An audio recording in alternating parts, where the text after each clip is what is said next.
इस दुनिया में सबसे बड़ा धनवान वो है जिस व्यक्ति के भीतर संतोष रूपी धन आ गया। जब संतोष रूपी धन आपको मिल जाए तो दुनिया का हर संपत्ति, हर धन धूरी समान लगने लग जाता है। विदुर जी महाराज के जीवन में संतोष है। एकदम साधारण जिंदगी जीते हैं, कदली वन में छोटी सी झोपड़ी में रहते हैं, फिर भी कभी भगवान से शिकायत नहीं किया कि हम ऐसे क्यों हैं, हम गरीब क्यों हैं। विदुर जी महाराज अपने पत्नी के साथ में रहते हैं और प्यार से भगवान का नाम जप करते हैं, भजन करते हैं, दिन रात भगवान को याद करते रहते हैं। ऐसे परम प्रिय भगवान के भक्त हैं। इसलिए हम आपको बार बार निवेदन करेंगे, आपके जीवन में भगवान ने जो जितना दिया है उसी में खुश रहने की कोशिश करिएगा। हम लोग हर समय दुखी हो जाते हैं, हमारे पास में ये नहीं है, वो नहीं है, ये सोच सोच करके हम दुखी रहते हैं और कहते हैं कि इतना और कमाने का मन है, ये और कमाने का मेरा सपना है, और वो सपना पूरा नहीं हुआ तो हम रोने लग जाते, दुखी हो जाते, उदास हो जाते हैं।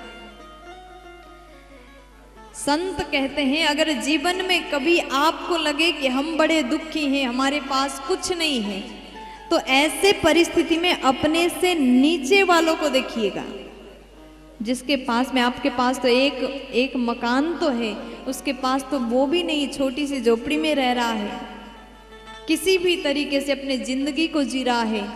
जब आपको लगे हमारे पास कुछ नहीं है, भगवान ने कुछ भी नहीं दिया, उस समय अपने से नीचे वालों को देखिएगा। आपके पास तो ये छत है जहां पर आप आराम से रह पा रहे हैं, उसको देखिए जो सड़क पर सोता हो, और भगवान को धन्यवाद करिएगा।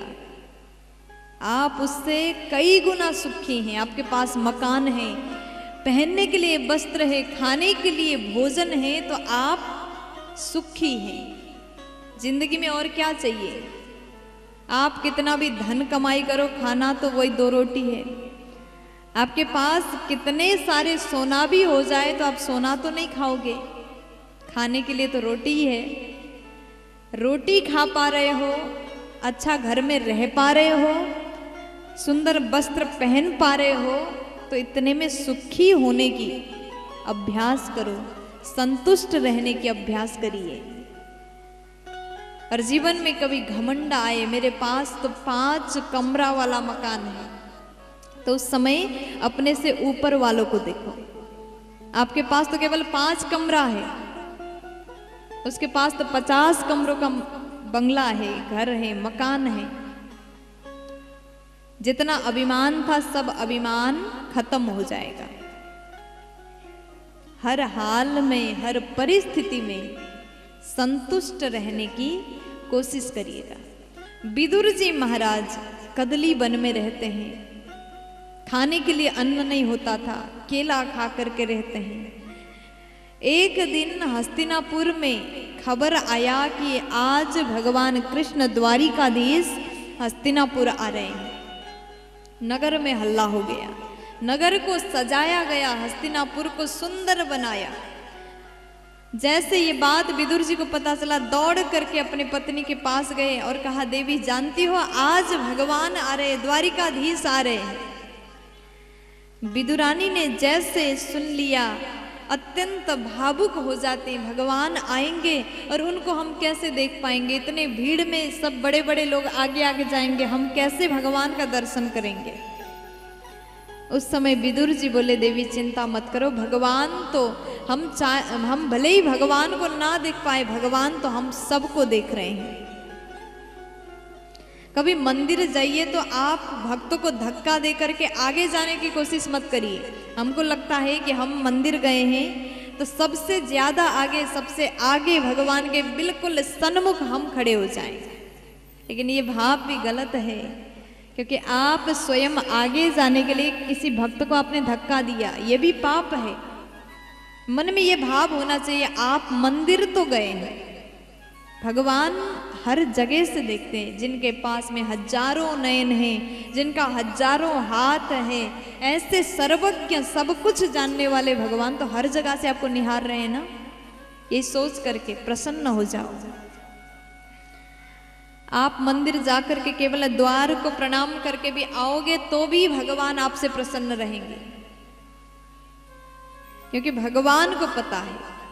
लेकिन हम लोग क्या गलती करते हैं, हम इंसान को दिखाने के लिए जाते हैं। देखो हम मंदिर गए थे, इंसान को दिखाने के चक्कर में मत पड़ो। भगवान हर जगह से आपको देख रहे हैं। भगवान का नजर सर्वथा अपने भक्त के ऊपर बना रहता है। प्यार से बोलो।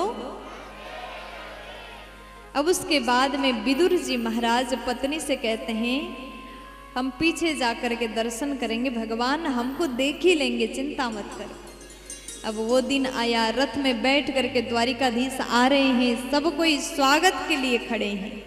विदुर जी विदुरानी पीछे खड़े हैं। भगवान जैसे रथ पर बैठ गए, सबको देख रहे हैं। देखते देखते इतने में भगवान का नजर विदुर जी के ऊपर गया।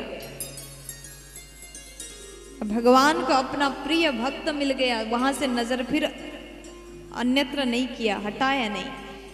भगवान विदुर जी को विदुरानी को देखते रहे। और जैसे भगवान कृष्ण सभा में गए, बड़े बड़े लोग वहां पर विराजमान हैं, भगवान कृष्ण विराजमान हैं और विदुर जी महाराज सभी के बीच में भीड़ में बैठे हैं। दुर्योधन ने पूछा कि कृष्ण आप आए हैं, लेकिन आपके आने का कारण क्या है, हम जानना चाहते हैं। भगवान बोले कि देखो दुर्योधन, ये पांडव भी तुम्हारे भाई हैं, इनको 5 गांव दे दो। दुर्योधन बोला कि युद्ध के बिन हम 5 गांव तो क्या, सुई के नोक बराबर जमीन भी हम देने को तैयार नहीं है। 5 गांव तो बहुत बड़ी बात कह दिया, हम नहीं दे सकते, युद्ध करेंगे। भगवान बोले अच्छा, अगर युद्ध करना है तो युद्ध होगा, महाभारत होगी। भगवान वहां से निकलने लगे। दुर्योधन बोला कि जा रहे हो तो भोजन करके जाओ, क्योंकि तुम्हारे लिए मेरी मैया ने सुंदर पकवान बनाए, सुंदर भोजन बनाया है, भोजन करके जाओ। जैसे यहाँ पर दुर्योधन ने कहा, भगवान बोले मैं तुम्हारे घर में किस लिए भोजन करूं, कोई कारण हो तो बता दो। दुर्योधन बोलता है कि मेरी माँ ने बनाया इसलिए करो। भगवान बोले नहीं करूंगा, आज मैं भोजन विदुर काका के घर में करूंगा। सभी के बीच में विदुर जी बैठे थे, वो तुरंत खड़े हो गए, उनको बड़ा ही आनंद आया। इतने भीड़ में भगवान ने कहा कि आज का भोजन विदुर के घर में करूंगा। तुरंत दौड़ करके बाजार गए मिठाई खरीदने के लिए।